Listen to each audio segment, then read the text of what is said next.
ଆଜ୍ଞା କଣ ଆସିଲାଣି ହରି କଣ କରୁଛୁ ଯେ?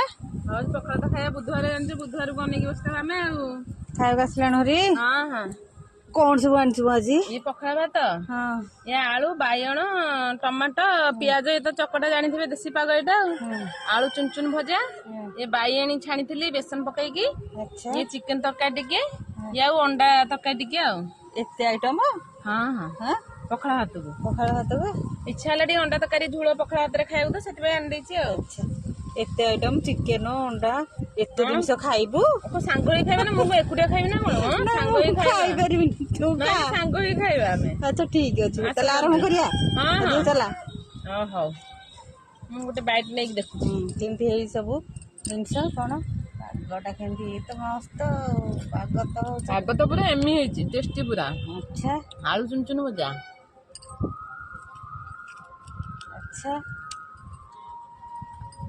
ଇଏ ବି ଟେଷ୍ଟି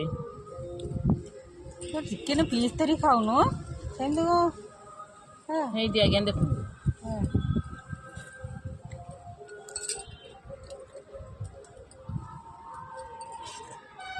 ପୁରା ଟେଷ୍ଟି ଟେଷ୍ଟି ଆଉ ଆଜ୍ଞା ତାହେଲେ ଚାଲ ଖାଇବା ଆଉ ଆଜ୍ଞା ଆସ ସାଙ୍ଗ ହେଇକି ଆଉ